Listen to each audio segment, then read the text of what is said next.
ॐ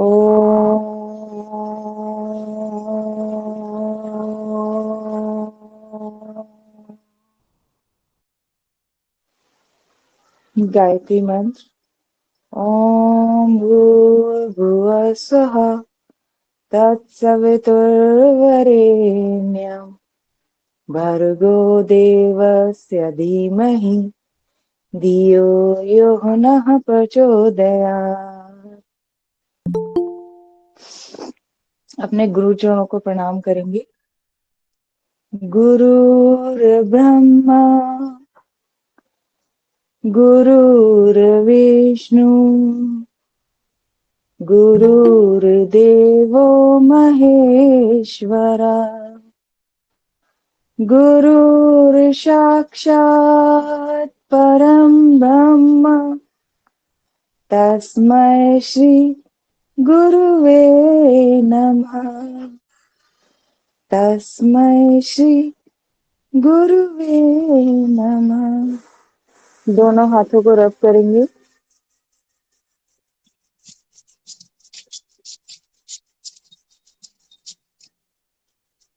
अपने आंखों की मालिश करेंगे। पूरे चेहरे को स्पर्श करेंगे।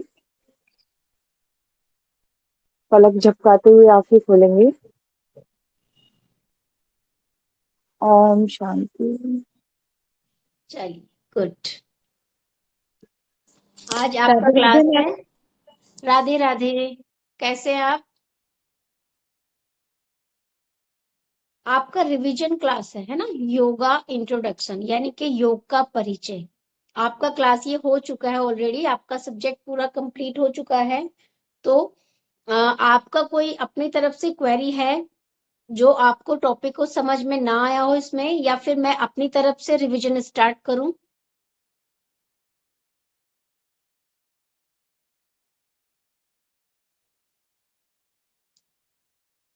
चलिए, तो मैम सबसे जो पहले, हमारे पुराने हाँ, हाँ जी बोलिए। मैम हमारे जो पहले वाले पीडीएफ में है उसमें से मुझे कुछ पूछना था तो वो पूछ सकते हैं? सेम सब्जेक्ट ना? हाँ जी मैम, हाँ जी। हाँ जी, बताइए। एक सेकंड मैम, मैंने निशान लगा रखे थे, मैंने राधे अभी राधे मैम। निकाल। राधे राधे। कैसे हैं स्वाति जी? अच्छी हूँ मैडम, आप कैसे हैं? मैं भी अच्छी हूँ। जी मैम। मैम आप अपने आप से हमें ये योग का हाँ कुछ बता दीजिए। हाँ। हाँ हाँ, मैं पूरा आपको एक बार बताती हूँ। अभी पूजा जी कोई पूछ रहे हैं कुछ क्वेश्चन ना, उनका क्वेश्चन ले लेते हैं, फिर एक बार पूरा रिवीजन पूरे सब्जेक्ट का आपको एक बार से फिर से रिवाइज करा देती हूँ। मैम जी मैम। हमारे फिजियोलॉजी में था मानव पाचन तंत्र। पेज नंबर बताएंगे आप मुझे? हाँ जी मैम, मैं पेज नंबर मानव पाचन तंत्र मैम 22, पेज नंबर 22 में।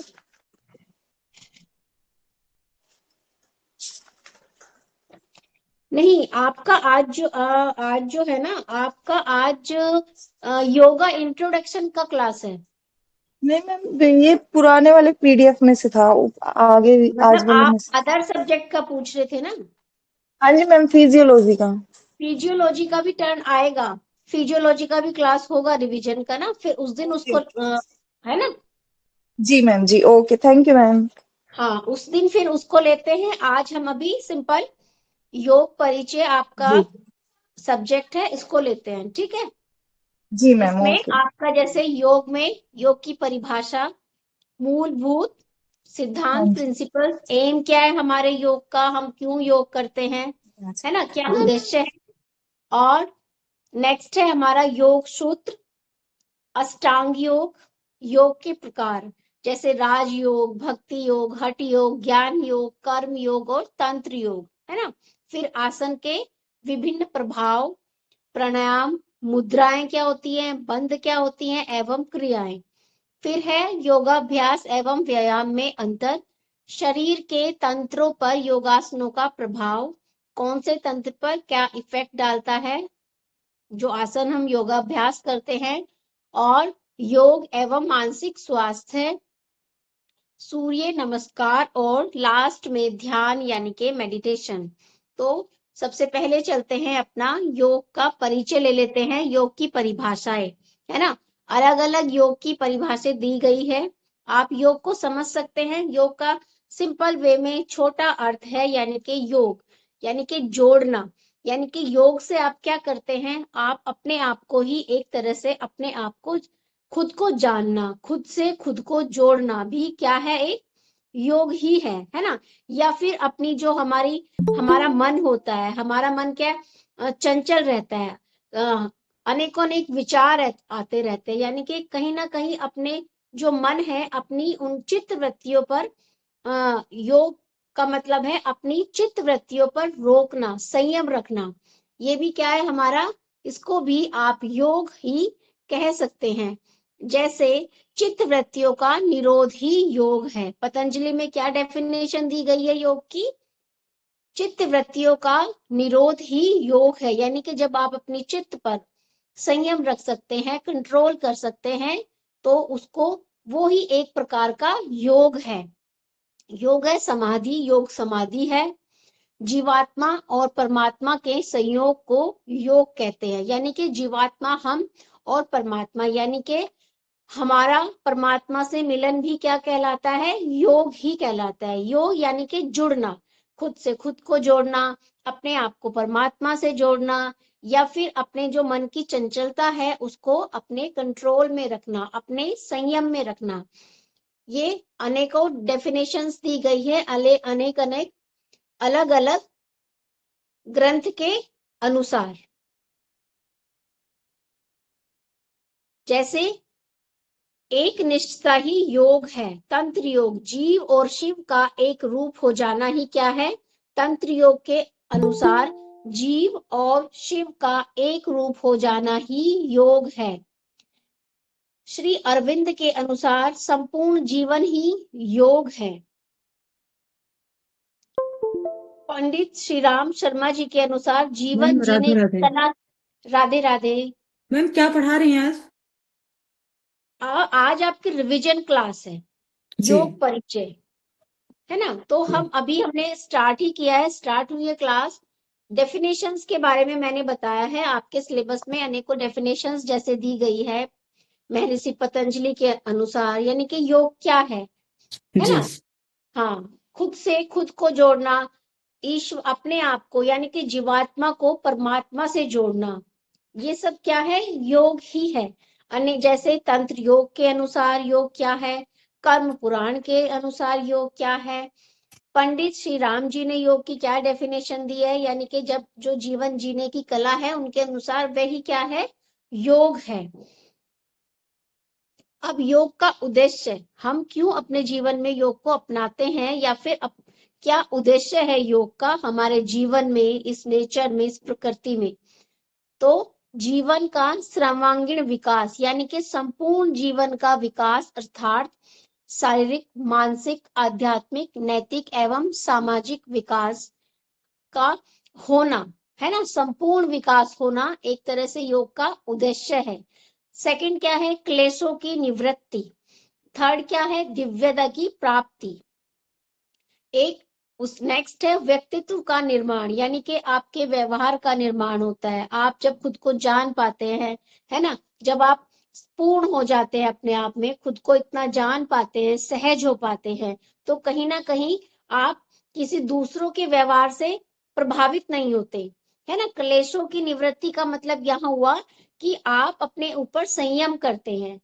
सामने वाला क्रोध करता है, लेकिन आप संयम में रहकर अपने आप को कंट्रोल में रखकर आप बेवजह एकदम से अशांत नहीं होते हैं, यानी कि आपका एकदम से कोई दूसरा सामने वाला आपको अफेक्ट नहीं कर सकता है।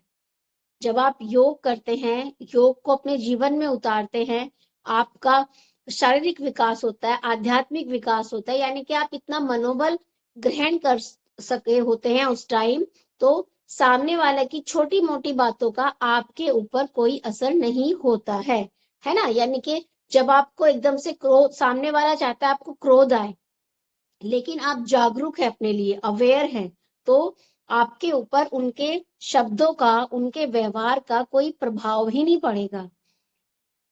दुख की निवृत्ति, आप दुखों से मुक्ति मिलती है ना। यानी कि अब दुखी क्यों रहता है इंसान, जब उसकी अपनी भावनाओं पे कंट्रोल नहीं होता है, अपने ऊपर संयम नहीं होता है, इच्छाएं बढ़ती रहती है ना। योग में आप क्या सीखते हैं, आप संयम सीखते हैं। यानी कि जितना आपके पास है आप उतने में ही संयम करना सीख जाते हैं, उसी में आप खुश रहना सीख जाते हैं, है ना। तो एक कहीं ना कहीं आपके दुखों का अंत भी योग के द्वारा होता है। भाव, व्यवहार और चरित्र की शुद्धि होती है। तो ये सब क्या है, ये सब योग के उद्देश्य है। अब महत्व क्या है, शारीरिक महत्व, जो न तो रोग को प्राप्त हुआ है, न वृद्धावस्था को, न मृत्यु को, उसका शरीर योगाग्नि से बना है ना। शारीरिक महत्व है, यानी कि आपको शारीरिक रूप से फायदा होता है योग से, है ना। यानी कि जब आप हेल्दी हो जाते हैं, एक तरह से जब आप हेल्दी रहेंगे, आपका शरीर स्वस्थ रहेगा, तो योग के कारण आप अपने शरीर को स्वस्थ रख सकते हैं, आप हेल्दी रख सकते हैं, आप तनाव मुक्त रह सकते हैं। मानसिक महत्व, यानी कि आप जब शांत होते हैं, आपका मन शांत होता है, आपका मानसिक भी अपने आप ही शांत होता है। आप विचारों को में अपने आप को नहीं बंधने देते हो, है ना। विचार तो देखो आते रहते हैं, मस्तिष्क है, मन है हमारा, बहुत चंचल है। अभी एक पल यहाँ तो दूसरे पल पता नहीं कहाँ होता है। तो आप अपने मन को, है ना, यानी कि उसकी चंचलता पर संयम रख सकते हैं। विचार आते हैं, विचारों को आने दो, उनको बह जाने दो, है ना। आपको अपने विचारों को पकड़ने की कोशिश नहीं करनी है, विचारों को पकड़कर उसमें अपनी एनर्जी वेस्ट नहीं करनी है। आते हैं, आने दो, है ना। अच्छे विचार आते हैं, रुके, सुने, समझे, और बाकी निगेटिव थॉट्स आते हैं तो उन्हें आने दो और उनको बह जाने दो। जब आप उनको बह जाने दोगे तो आप कहीं ना कहीं अपने मानसिक शांति का अनुभव करेंगे। आध्यात्मिक महत्व, आप आध्यात्मिक रूप से शांत हो जाते हैं। पारिवारिक, है ना, जब आपका क्रोध शांत हो जाता है, आपको गुस्सा नहीं आता है, या फिर आपका वह आप अपने ऊपर संयम रखने लग जाते हैं, तो कहीं ना कहीं इससे आपके परिवार में भी एक तरह से इस योग का आपके परिवार में भी महत्व होता है ना। आपके घर में कलेश शांत हो जाते हैं, समाप्त हो जाते हैं। जब घर परिवार में सुख शांति होती है तो आपका व्यवहार समाज में भी अच्छा ही होता है ना। क्योंकि कहीं ना कहीं जब हम अंदर मन से दुखी रहते हैं तो हम क्या करते हैं, सबसे पहले हमारा इफेक्ट हमारी फैमिली पे जाता है, हम अपने परिवार को दुखी रखते हैं, है ना। फिर हम दुखी है, हमें क्रोध आया हुआ है, हमें बाहर सोसाइटी में हम गए, या फिर हम मार्केट गए, हम वेजिटेबल्स लेने गए, फ्रूट्स लेने गए, हमें हल्का भी किसी ने कुछ बोल दिया तो हमें सहन नहीं होता है, क्योंकि हम अंदर से शांत नहीं है ना। और बेवजह क्रोध कर जाते हैं, जिससे क्या होता है, एक तरह से हमारा जो सामाजिकता में कलेश उत्पन्न होता है। एक मिनट में आइए, एक्सक्यूज मी।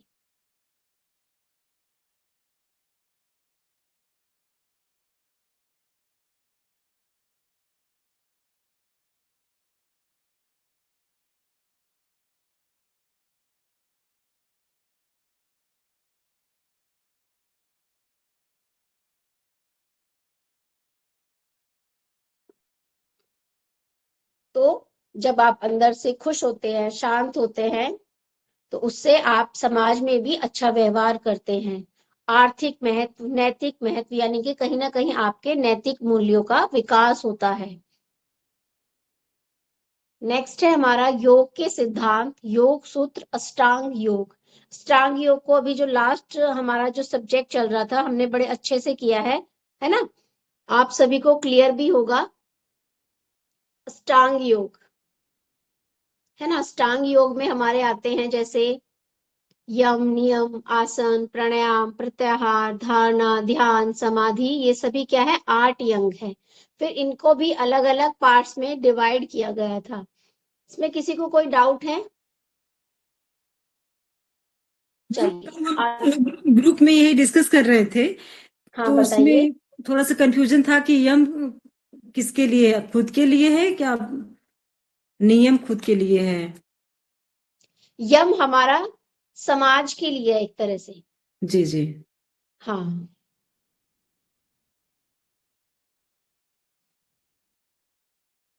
चलिए। जी अब है हमारा, मैं आपको शॉर्ट में डिटेल्स बताती हूँ, जैसे राजयोग, भक्ति योग, हठ योग, ज्ञान योग, कर्म योग और तंत्र योग, यानी कि ये है क्या, है ना। राजयोग, राजयोग क्या है हमारा? राजयोग, राजयोग का मुख्य आधार क्या है? अपने मन का नियंत्रण, यानी कि राजयोग में हम अपने मन के ऊपर नियंत्रण पा जाते हैं, है ना। और नेक्स्ट है हमारा हठ योग। हठ योग का मुख्य आधार क्या हुआ? शरीर व प्राण का नियंत्रण।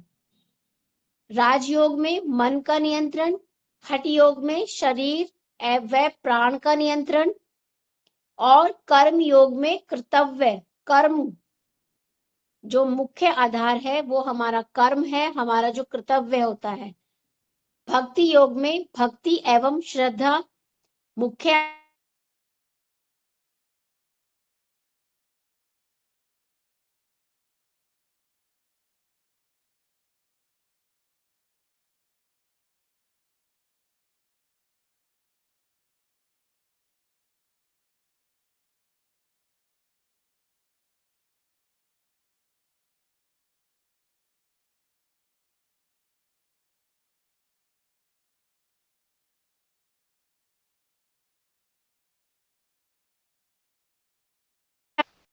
अब कौन कौन से योग क्या है? नेक्स्ट है भक्ति योग। भक्ति योग के लिए भी भगवत गीता और भागवत, ज्ञान योग के लिए उपनिषद और गीता, और तंत्र योग के लिए तंत्र ग्रंथ। हठ योग के लिए क्या बताया आपने? किसके लिए? हठ योग के लिए दूसरा? हठ योग प्रदीपिका। जी। इसमें किस पे नियंत्रण होता है? शरीर व प्राण का नियंत्रण करते हैं हम लोग इसमें।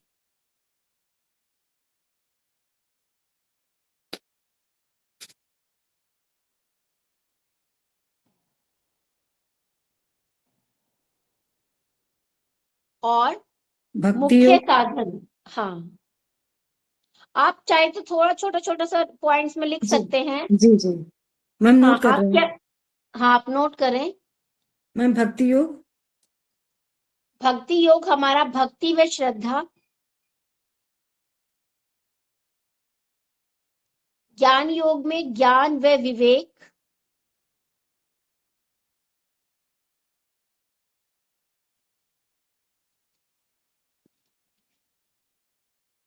और तंत्र योग में शक्ति साधना।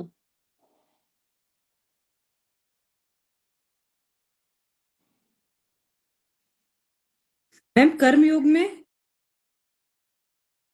कर्तव्य, हमारे जो कर्म होता है, हमारा कर्तव्य जो होता है उसको पूरी तरह से निभाना, है ना। जब हम अपने कर्म योग में रहते हुए योग करते हैं तो वो ही हमारा कर्म योग कहलाता है, यानी कि अपने कर्तव्य से न हटना, अपने कर्तव्य को पूरी तरह से पालन करना, जो आपका काम है उसको करते हुए जब आप योग करते हैं तो। मैम अभी जो हम लोग का चल रहा है कर्म योग चल रहा है।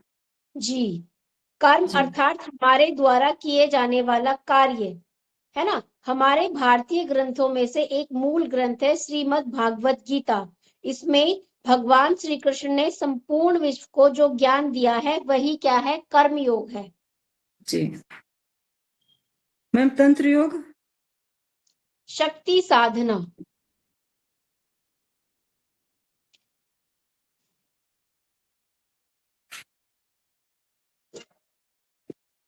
है ना।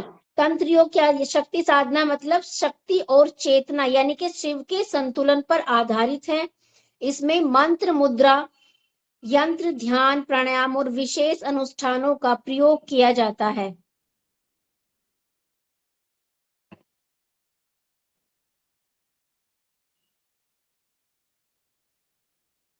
मुख्य साधन, राजयोग में अष्टांग योग,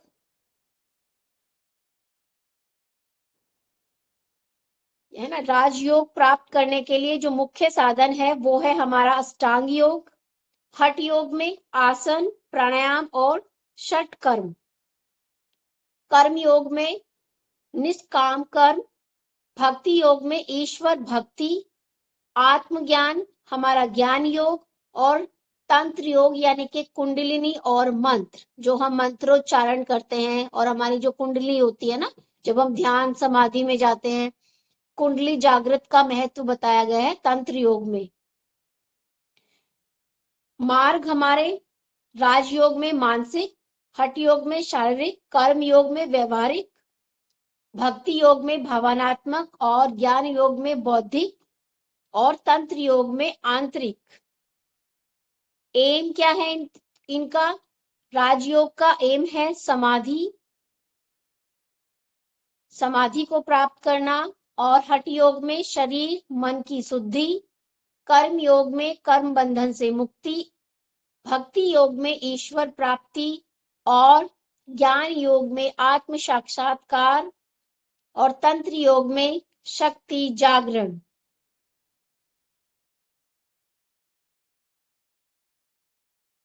एक बार फिर से बोल दीजिए।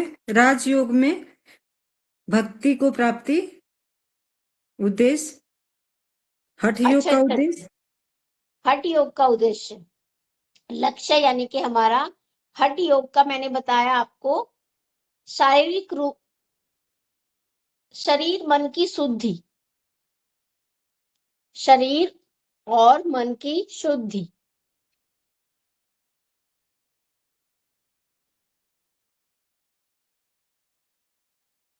जी मैम। नेक्स्ट नेक्स्ट है हमारा कर्म योग, यानी कि कर्म बंधन से मुक्ति।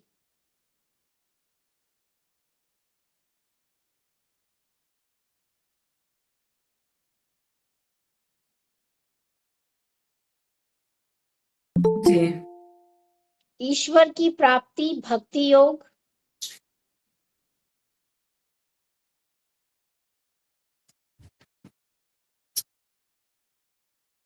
ज्ञान योग में आत्म साक्षात्कार यानी कि खुद को ही जानना,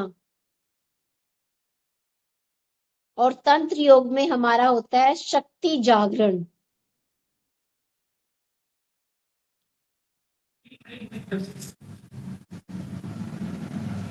आंतरिक शक्ति का विकास होता है तंत्र योग में।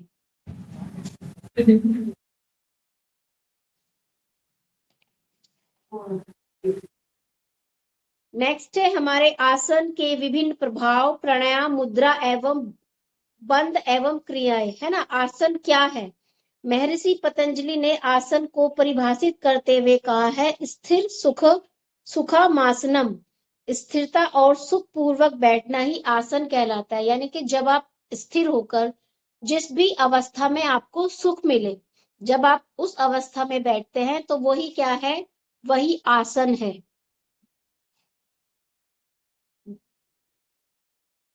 श्रीमद् भागवत गीता में श्री कृष्ण ने आसनों को इस प्रकार बताया है, कमर से गले तक का भाग, सिर और गले का सीधे अचल धारण करके और दिशाओं को न देख केवल अपनी नासिका के अग्रभाग को देखते हुए स्थिर होकर बैठना आसन है ना। जब आप बैठते हैं सीधे और केवल अपनी नासिका की जो ऊपरी हिस्सा है, जो यहाँ, तब यहाँ जब आप यहाँ स्थिर होकर देखते हैं, है ना, तो गीता में क्या गया, इसको ही आसन कहा गया है। जब आप स्थिर होकर अपने नोज को देखते हैं, अपनी नासिका को देखते हैं, तो इसको ही आसन की संज्ञा दी गई है। अष्टांग योग में चरण दास जी ने कहा है, 84 लाख आसन जानो, योनि की बैठक पहचानो। यानी कि विभिन्न योनियों के जीव जंतु जिस अवस्था में बैठते हैं उसी स्वरूप को आसन कहते हैं, है ना। विभिन्न योनियों यानी कि जो जीव जंतु जिस जिस प्रकार बैठते हैं, है ना, हर किसी के बैठने का तरीका अलग होता है। जो जानवर होते हैं, जो पक्षी होते हैं, वो सब अलग अलग तरीके से बैठते हैं।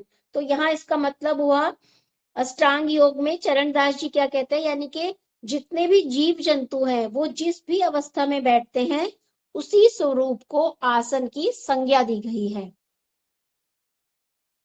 जैसे शिथिल कारक आसन। शिथिल का मतलब समझते हैं, यानी कि शरीर को ढीला छोड़ के बैठना, है ना। आपको जब रिलैक्सिंग के लिए कहा जाता है तो आप क्या कहते हैं, स्थिर रिलैक्सिंग करना, यानी कि आसन में स्थिर बैठना, यानी कि स्थिर मतलब खुद शरीर को ढीला छोड़कर बैठना, है ना। जब आप शरीर को टाइट करके बैठते हैं, शोल्डर टाइट रहते हैं, बैक टाइट रहती है, तो आप तो उसका मतलब क्या है, आप सुखासन में नहीं है, आप आरामदायक स्थिति में नहीं बैठे हैं। यानी कि शिथिल शिथिल अवस्था में बैठना। शिथिल मतलब शरीर को ढीला छोड़ना, लूज छोड़ना, आराम से बैठना, यही क्या है, आसन है। और शिथिल कारक आसन में दो आसन होते हैं, एक शवासन और एक मकरासन। आपको देखा होगा जब भी आप शवासन में रेस्ट करते हैं तो आप पूरी तरह से रिलैक्स हो जाते हैं, है ना। तो शिथिल यानी कि शरीर को ढीला छोड़ना, और एक अलग ही ऊर्जा को आप अपने शरीर में उस टाइम महसूस कर सकते हैं। जब आप शवासन में आते हैं, शरीर को ढीला छोड़ते हैं और अपनी श्वासों पर ध्यान केंद्रित करते हैं, तब आप क्या करते हैं, एक अलग ही स्थिति को आप महसूस कर सकते हैं, फील कर सकते हैं, एक अलग सुख का अनुभव करते हैं उस आसन में आप सभी। कुछ आसनों का वर्णन है, जैसे पद्मासन। अब पद्मासन के आगे महत्व बताए गए हैं, लाभ बताए हैं, और कैसे पद्मासन लगाना चाहिए। सिद्धासन, सुखासन, शवासन। चलिए नेक्स्ट है हमारी प्राणायाम। प्राणायाम क्या है? प्राणायाम के स्वरूप के बारे में विभिन्न ग्रंथों में विभिन्न परिभाषाओं के माध्यम से वर्णन किया गया है। कुछ परिभाषाएं, जैसे महर्षि पतंजलि कहते हैं, आसन के स्थिर होने पर, ठीक है, आसन यानी कि जब आप स्थिर होकर आप सुख का अनुभव लेते हैं, जब आप सुख सुविधा से सब सुख होकर आप बैठ जाते हैं, यानी कि जब जिस स्थिति में आप बैठे हैं उसमें आपको खुद अच्छा लग रहा है, आप अच्छा फील कर रहे हैं, खुशी अनुभव कर रहे हैं, उस आसन में रहते हुए श्वास प्रश्वास की गति को रोकना प्राणायाम है। स्वामी विवेकानंद जी के अनुसार शरीरस्थ जीवनी शक्ति को वश में लाना ही प्राणायाम है, यानी कि प्राण और अपान का मिलन ही क्या है, प्राणायाम है। फिर ये अलग अलग संहिता, जैसे महर्षि के अकॉर्डिंग नाड़ियों की शुद्धि के लिए प्राणायाम करना चाहिए। घेरिन संहिता, श्वास का अर्थ है नासिका से वायु भीतर खींचना, और प्रश्वास का अर्थ है श्वास की गतियों के प्रवाह और कुंभक द्वारा बाह्य बाह्य अभ्यंतर दोनों स्थानों में रोकना प्राणायाम है। यानी कि जब आप भीतरी कुंभक करते हैं, बाह्य कुंभक करते हैं, ये सब क्या है, ये सब हमारा प्राणायाम है। अब प्राणायाम की उद्देश्य, एक बार इसको जरा सा फिर से समझा दीजिए।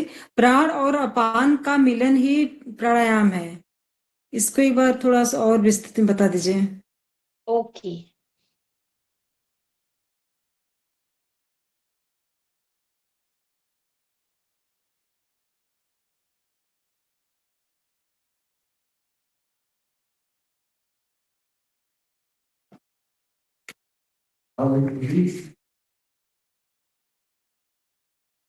कहाँ पूछ रहे हैं मैम, आप एक बार बताएंगे?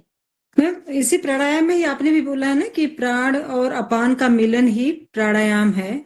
अच्छा अच्छा अच्छा, जो मैंने अलग अलग जो आपको डेफिनेशंस बताई जी है। जी जी। अच्छा अच्छा अच्छा अच्छा, हाँ देखिए, जैसे स्वामी विवेकानंद जी के अनुसार शरीरस्थ जीवनी शक्ति को वश में लाना ही प्राणायाम है, अर्थात प्राण और अपान का मिलन ही प्राणायाम है। जी। आप देखते हैं आपके शरीर में तीन तरह की वायु प्राण रहते हैं, है ना। जी। कौन कौन से वो तीन प्रकार हैं, बताएंगे आप मुझे? अपान तीन, हाँ, अपान कौन वायु, कौन सी वायु प्राण, आपके शरीर में जो तीन तरह की रहती है? प्राण, अपान वायु, प्राण हाँ, वायु और एक होती है और हमारी समान वायु। समान वायु। जी समान वायु, है ना। प्राण वायु हमारी क्या होती है, हमारी नाभि से ऊपर के हिस्से में रहती है ना। जी प्राण वायु यानी कि हमारे हार्ट में, हमारे हृदय, हमारे फेफड़ों और जो हमारी नोज, नासिका, प्राण वायु का मुख्य स्थान है। जी। ठीक है। अब नेक्स्ट है हमारी अपान वायु। यहाँ पे किसको महत्व दिया गया है, प्राण और अपान का अपान। मिलन। है ना। प्राण वायु होती है हमारी जो नाभि के नीचे हिस्से में विस्तृत रहती है, यानी कि नाभि से नीचे, है ना। पेल्विक एरिया जो हमारा होता है वहां पे कौन सी वायु रहती है हमारी, वहां होती है हमारी अपान वायु। समान वायु, समान वायु कहाँ होती है हमारी, नाभि में स्थित होती है, सेंटर में बिल्कुल कौन सी होती है हमारी। तीन तरह के जो प्राण वायु हमारे शरीर में निरंतर प्रवाहित रहती है, वो तीनों प्रकार में फर्स्ट है अपान वायु, प्राण वायु और समान वायु। प्राण वायु नाभि से ऊपर, समान वायु नाभि सेंटर में, और अपान वायु नाभि से नीचे। तो प्राण और अपान का मिलन ही प्राणायाम है। स्वामी विवेकानंद जी के अनुसार जब हमारी प्राण वायु और जब हमारी समान वायु आपस में मिलती है, यानी कि जब हमारी जो श्वास है, जो हम अपने हृदय तक, अपने लंग्स तक फील करते हैं, नोज से इनहेल करके उसको नाभि तक ले जाते हैं, तब उसका कॉम्बिनेशन क्या कहलाता है ना। ये भी एक प्राणायाम है ना। आप जब लंबी गहरी श्वास लेते हैं, आपको श्वास नाभि तक ले जाने के लिए कहा जाता है, यानी कि आप अपनी प्राण वायु को किससे मिला रहे हैं, अपनी समान वायु से मिला रहे हैं। तो विवेकानंद जी के अनुसार ये ही प्राणायाम है, प्राण और अपान वायु का मिलन। क्लियर हुआ, तीनों टाइप्स की वायु क्लियर हुई। चलिए, अब एम क्या है, उद्देश्य क्या है हमारे प्राणायाम के, यानी कि मन पर नियंत्रण पाना, मानसिक स्थिरता, शांति, हमें एकाग्रता विकसित होती है, हमारे ज्ञान को दूषित आवरण है उसे हटाता है प्राणायाम, जिससे हमारी आकलन शक्ति बढ़े और सत्य स्थिति का ज्ञान होता है प्राणायाम से। अब ये इफेक्ट बताए गए हैं शरीर का प्राणायाम पर, इफेक्ट क्या प्रभाव डालता है प्राणायाम हमारे शरीर पर।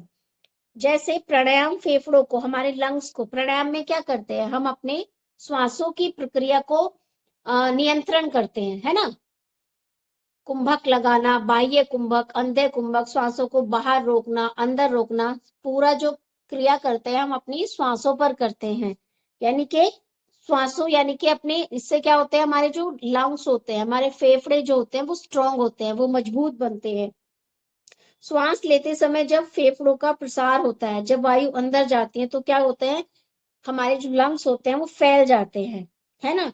तब गुर्दे, उदर, तिल्ली, आंतों तथा साथ ही साथ धड़ की सतह पर रक्त पोषक पदार्थों को समुचित परिसंचरण तंत्र होता है, यानी कि कहीं ना कहीं प्राणायाम से हमारे रक्त का शुद्धिकरण होता है, और प्राणायाम के माध्यम से ही हमारा जो रक्त होता है वो हमारे शरीर के सभी रंग ऑर्गन तक, सभी अंगों तक पहुंचता है।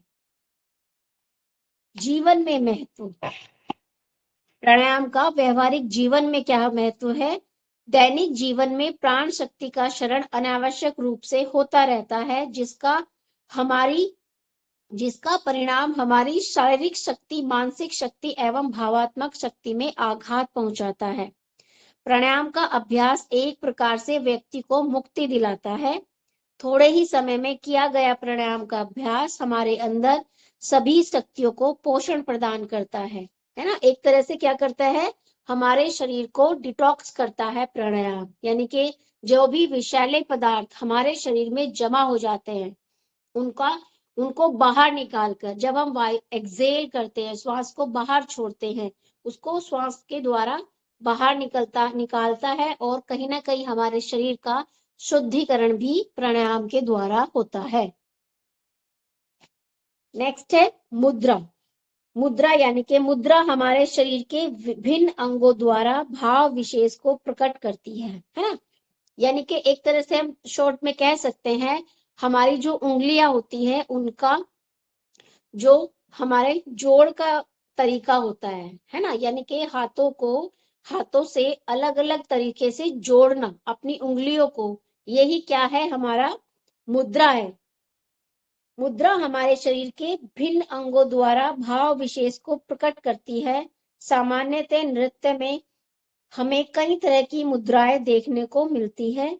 योग शास्त्र में वर्णित मुद्रा एवं बंद तंत्रिका तंत्र की संवेदनाओं और उत्तेजनाओं को शांत एवं संयत करने में सहायक होती है। जब हम किसी भी मुद्रा में बैठते हैं, है ना, किसी भी मुद्रा का अभ्यास करते हैं, तो एक ऊर्जा, मुद्रा क्या करती है, हमारे शरीर में एक ऊर्जा को चैनलाइज करती है पूरे शरीर में। मुद्रा का अर्थ है, हठ योग में मुद्रा और बंद का तीसरा स्थान है। मुद्रा शब्द की निष्पत्ति मुद हसे धातु में रक प्रत्यय लगाने से हुई है, जिसका अर्थ है, योगिक ग्रंथों में मुद्रा का अर्थ प्राय अंगों के द्वारा विशिष्ट भाव व्यक्ति के रूप में लिया जाता है। योग के अभ्यासियों साधकों का प्रमुख लक्ष्य सुप्त क्षमताओं का जागरण करना अर्थात प्रसुप्त कुंडली शक्ति का जागरण करना है। उद्देश्य क्या है मुद्रा का? अब हमारा इसमें लिया गया है योग मुद्रा। योग मुद्रा शब्द योग और मुद्रा शब्दों से के मिलने से बना है। यह अभ्यास कुंडली जागरण में सहायक होता है, इसलिए इसे योग मुद्रा कहा गया है। अब ये स्टेप बताया गया है, मेथड बताया गया है, कैसे हमें योग मुद्रा में आना चाहिए। सावधानियां और लाभ इसके अभ्यास से जो हमारी डायाफ्राम की पेशियां होती है, मसल्स होती है, वो सबल होती है, स्ट्रोंग होती है। उधर स्थित सभी अंग अपने स्थानों पर बने रहते हैं। नाड़ी संस्थान खासकर लंबोस्केरल नाड़ियां सबल बनती हैं। कॉन्स्टिपेशन कम करने में हेल्पफुल होता है। प्रजनन अंगों संबंधी रोगों में भी लाभदायक होती है और कुंडलिनी शक्ति के जागरण में हेल्पफुल होती है। विपरीत करणी मुद्रा, है ना, विपरीत करणी मुद्रा में क्या होता है, यह विपरीत करणी जो सब प्रकार से सिर को भूमि में लगाकर दोनों हाथ टेके, यानी कि जब आप सिर नीचे लेट कर अपने लेग्स को ऊपर करते हैं, 90 डिग्री पर लेकर आते हैं, तो वह क्रिया कहलाती है विपरीत करणी मुद्रा। इसके नियमित अभ्यास से वृद्धावस्था एवं मृत्यु नष्ट होती है। इसका अभ्यास करने वाले सब लोगों में सिद्ध, संपन्न एवं प्रलय काल में भी दुखी नहीं होते हैं।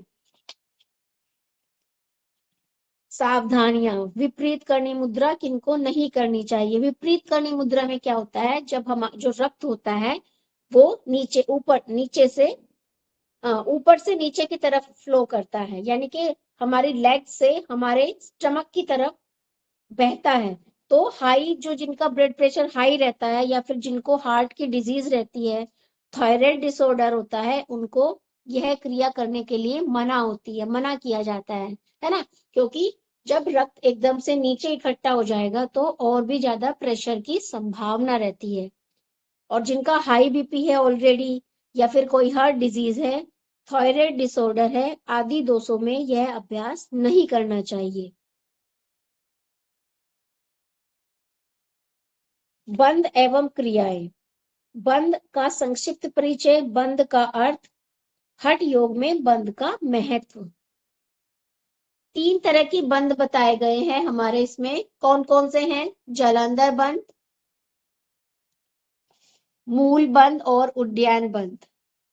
अब प्लेस क्या होता है? मूल बंद का क्षेत्र कौन सा होता है, कौन सा एरिया होता है मूल बंद का, कौन बताएंगे मुझे? देखो, मूल बंद यानी कि मूलाधार क्षेत्र, है ना, यानी कि हम जब जो हमारा मूलाधार चक्र होता है उसको, वो स्थान होता है हमारे मूलाधार चक्र, मूल बंद का। जालंधर बंद का स्थान होता है हमारा कंठ, यानी कि हमारा गला। और उड्डयन बंद का जो स्थान होता है वो होता है हमारी नाभि, यानी कि उदर। हम उड्डयन बंद कैसे लगाते हैं? जब हम अपनी नाभि को अंदर की तरफ ले जाते हैं, है ना, श्वास को बाहर छोड़कर पूरा एक्सहेल करके अपनी नाभि को अंदर की तरफ सिकोड़ना, ये क्या होता है? उड्डयन बंद। जालंधर बंद, श्वास, गहरी श्वास लेके श्वास को बाहर निकालना और श्वास को बाहर रोके रखना और अपने कंठ को, गले को लॉक कर लेना, ये होता है हमारा जालंधर बंद, यानी कि ठुड्डी को कंठ से लगाना। और मूल बंद यानी कि अपने गुदा को अपने मूत्रेंद्रियों का संकुचन, गुदा को अंदर की तरफ संकुचन करना, स्ट्रेच करना, खींचना, ये होता है हमारा मूल बंध। कौन कौन सा क्षेत्र प्रभावित होता है हमारे मूल बंध से?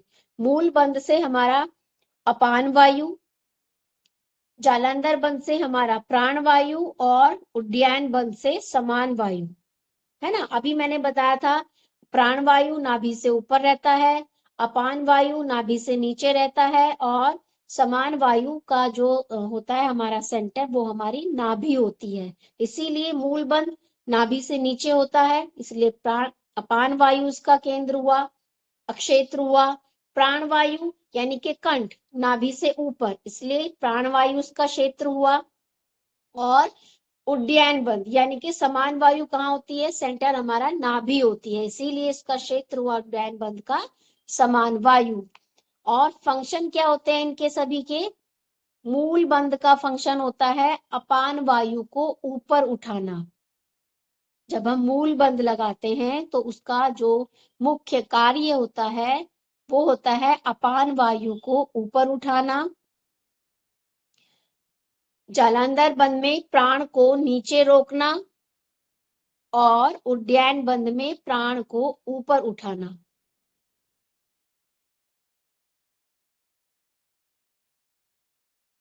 और हमारे इनसे रिलेटेड चक्रास कौन से हैं? मूल बंध से रिलेटेड हमारा जो चक्र है वो है मूलाधार चक्र। जालंधर बंध से जो रिलेटेड चक्र है, संबंधित चक्र है विशुद्ध चक्र। और उड्डयन बंध से संबंधित है हमारा मणिपुर चक्र।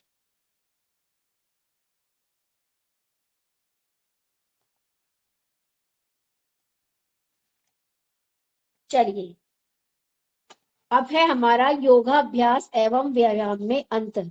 आप बताएं मुझे क्या अंतर आप समझते हैं योगाभ्यास और व्यायाम से? कोई भी दो अंतर बताएं।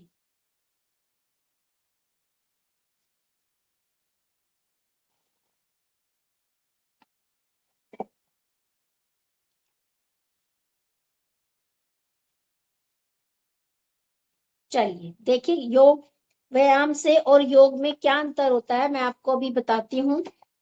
व्यायाम से हम क्या करते हैं, अप्राकृतिक दबाव पड़ने से शरीर में कड़ापन आता है, यानी कि हमारा जो शरीर होता है वो हार्ड हो जाता है ना, जब व्यायाम करते हैं आप लोग।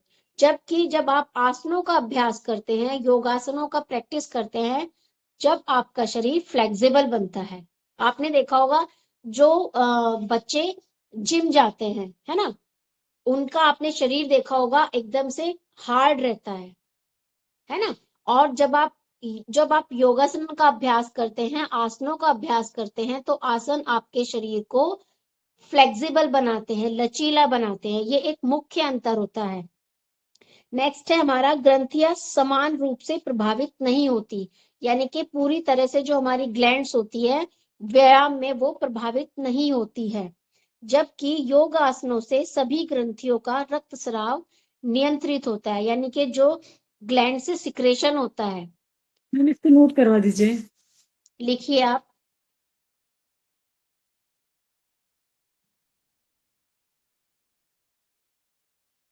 एक साइड लिखें व्यायाम और दूसरी साइड लिखेंगे आप योग आसन।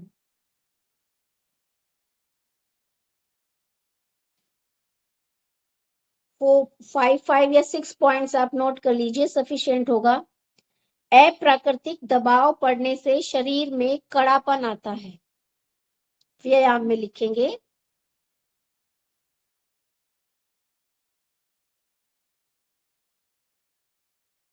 अप्राकृतिक दबाव पड़ने से शरीर में कड़ापन आता है।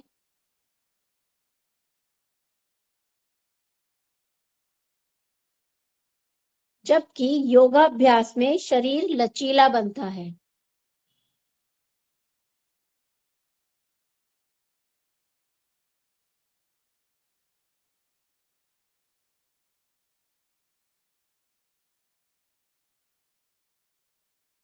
व्यायाम में लिखेंगे ग्रंथियां समान रूप से प्रभावित नहीं होती।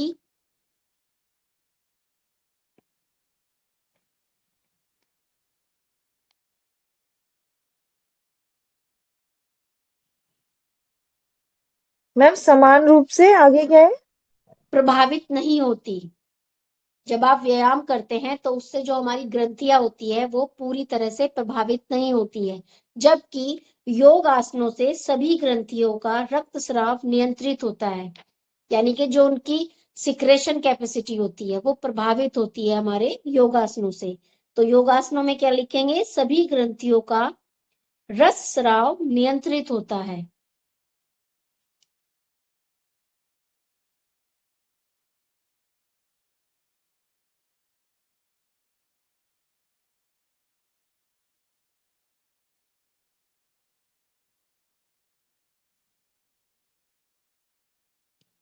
नेक्स्ट लिखेंगे थर्ड पॉइंट, रक्त वाहिनी धमनियों से विजातीय द्रव्य का निष्कासन पूरी तरह से नहीं हो पाता है ना। यानी कि एक जो शुद्धिकरण होता है, जो डिटॉक्स होता है हमारा बॉडी, वो व्यायाम से पूरी तरह से नहीं हो पाता। रक्त वाहिनी धमनियों से विजातीय द्रव्य का निष्कासन पूरी तरह से नहीं हो पाता।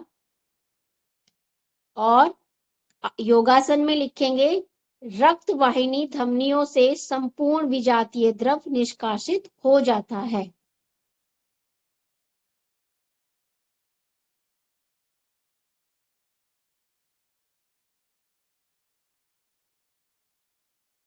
श्वसन क्रिया अनियंत्रित हो जाती है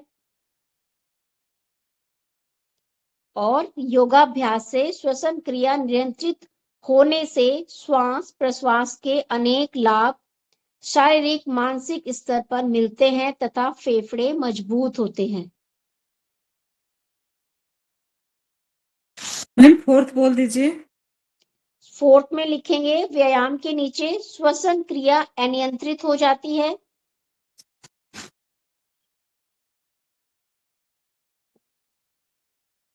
और योगासनों के नीचे लिखेंगे, श्वसन क्रिया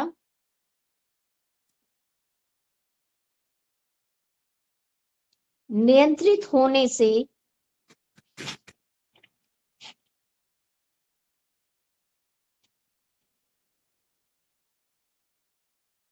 जी। नियंत्रित होने से श्वास प्रश्वास के अनेक लाभ श्वास प्रश्वास के अनेक लाभ शारीरिक मानसिक स्तर पर मिलते हैं तथा फेफड़े मजबूत होते हैं।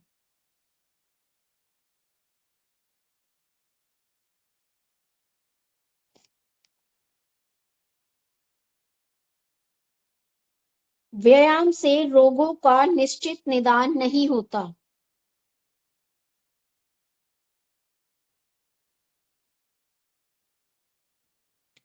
और योगाभ्यास में लिखेंगे, रोग भूले से भी नहीं आते तथा दीर्घायु की प्राप्ति होती है। व्यायाम में लिखेंगे, व्यायाम से रोगों का निश्चित निदान नहीं होता। और योगाभ्यास के नीचे लिखेंगे, रोग भूले से भी नहीं आते तथा दीर्घायु की प्राप्ति होती है।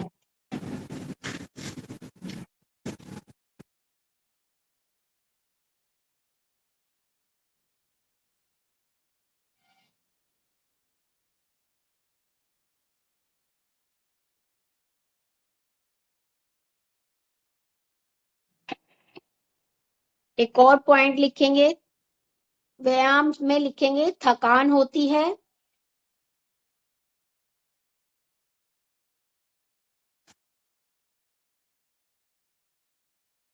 और योगासनों से थकान दूर होती है, शरीर हल्का व स्फूर्तिवान बनता है। और एक और लास्ट पॉइंट लिखेंगे, बड़ा महत्वपूर्ण है। मैम शरीर हल्का होता है। व्यायाम में लिखेंगे थकान होती है और योगासनों के नीचे लिखेंगे, थकान दूर होती है, शरीर हल्का व स्फूर्तिवान होता है, स्फूर्तिवान बनता है।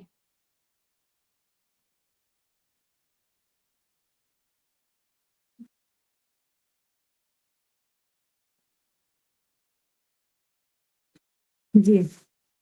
ठीक है, एक लास्ट पॉइंट लिखेंगे।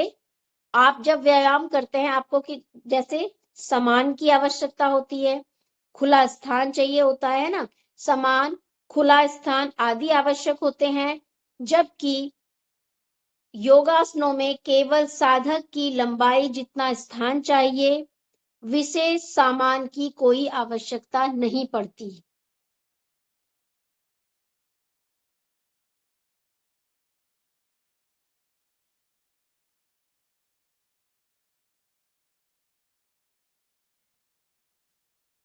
चलिए,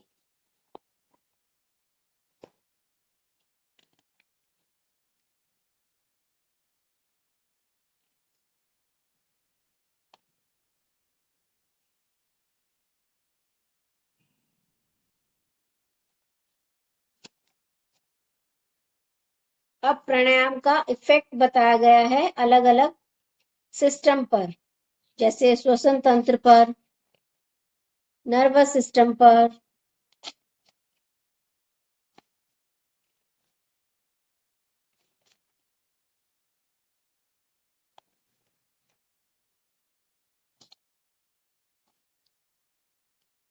लास्ट में है हमारा योग एवं मानसिक स्वास्थ्य।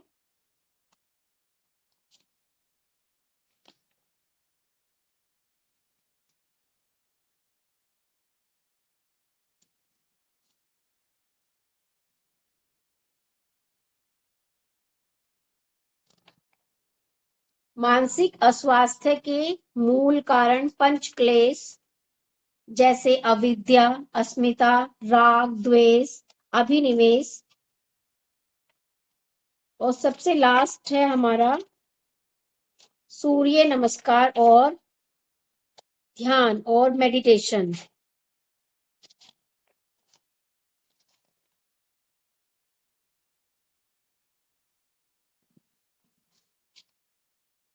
आपकी तरफ से है कोई आपका पॉइंट जो अभी आपको कोई भी पॉइंट हो आपको नहीं समझ में आया हो? मैम कुंडलिनी का समझ में नहीं आया था। अच्छा, मैम हमें लग रहा है वैसे आपने ये नहीं पढ़ाया है ना। ये सब्जेक्ट मैंने नहीं पढ़ाया, शायद आपका ना किसी जी जी और टीचर ने स्टार्ट किया जी था, है ना? जी मैम वो कालिंदी मैम पढ़ाई थी। हाँ, उन्होंने पूरा आपका पढ़ाया था? मैम ये योग के बारे में उन्होंने ही पढ़ाया है। अच्छा अच्छा, पूरा सब्जेक्ट उन्होंने ही लिया था मतलब आपका जी ना? जी जी ओके ओके।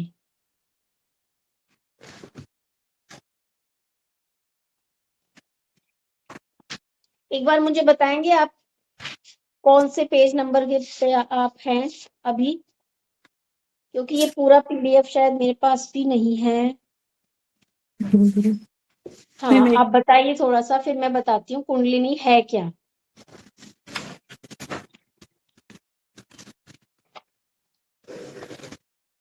मैम चलिए, मुझे ये पूछना था, हाँ मैम इसका जी, इंग्लिश में पीडीएफ मिलेगा? पीडीएफ हाँ इंग्लिश में मिल जाएगा, सर के पास हिंदी और इंग्लिश दोनों में होते हैं। आप सर को मैसेज कर दीजिए, सर आपको इंग्लिश वाला पीडीएफ सेंड कर देंगे। मैम कौन से सर को करना है, एक्चुअली मुझे पता नहीं है। अच्छा अच्छा, सर को ही करना है, देवनाथ सर को। आप किससे क्वेरी करते हैं, किसी चीज का आप कुछ भी पूछते हैं?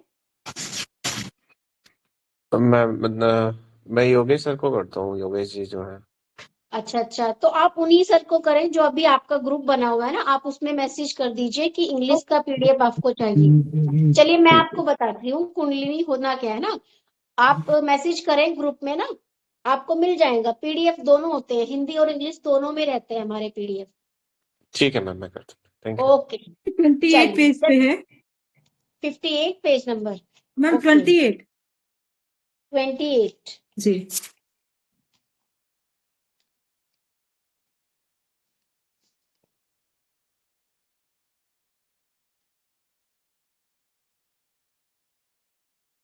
जहां हमारे बंद दिए गए हैं, चलिए मैं आपको बताती हूँ कुंडलिनी है क्या। कुंडलिनी योग शास्त्र के अनुसार एक सुप्त आध्यात्मिक शक्ति है ना, एक शक्ति है, एक ऊर्जा है है ना। जब कहते हैं ना ध्यान से समाधि में जाते हैं तो कुंडलिनी का जागरण होता है, हमारी कुंडलिनी जागृत हो जाती है। तो वो है क्या?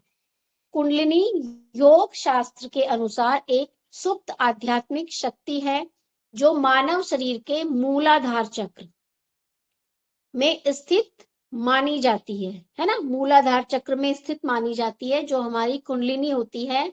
यह शक्ति समर्पणी यानी कि कुंडलित सर्प के समान ढाई कुंडली में लिपटी हुई रहती है, इसीलिए इसे कुंडलिनी शक्ति कहा जाता है। एक एनर्जी होती है, एक पावर होती है जो हमारे मूलाधार चक्र में समाहित रहती है ना। इसके जागरण को, है ना, जब आप कहते हैं जब ध्यान से समाधि में जाते हैं तो कुंडलिनी जागरण हो जाता है। इससे क्या होता है, एक तरह से इसकी डेफिनेशन अगर आप लिखना चाहे तो लिख सकते हैं, यानी कि कुंडलिनी वह दिव्य शक्ति है, कुंडलिनी वह दिव्य शक्ति है जो योग साधना द्वारा जागृत होकर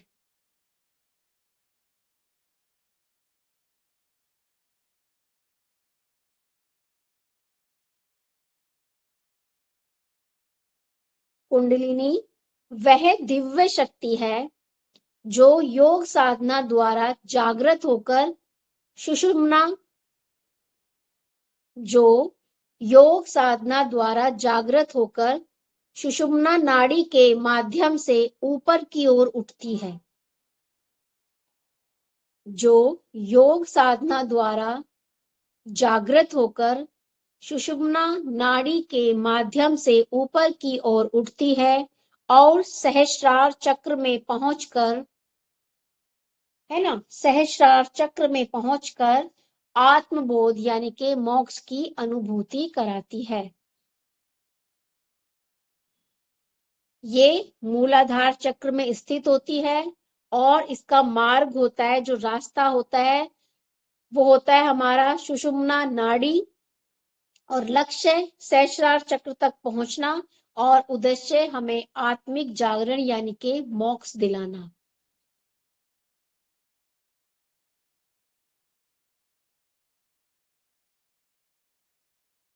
हम सहस्रार तक पहुंचकर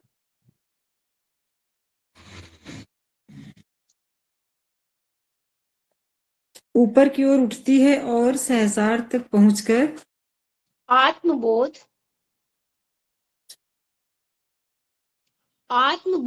या मोक्ष की अनुभूति कराती है। एक एनर्जी है, एक शक्ति है जिसे आप फील कर सकते हैं जब आप ध्यान में, साधना में, समाधि में आते हैं।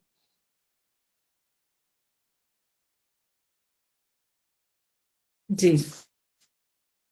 चलिए, क्लियर? चलिए, टाइम हो गया है, मेरी नेक्स्ट क्लास भी है अभी ना।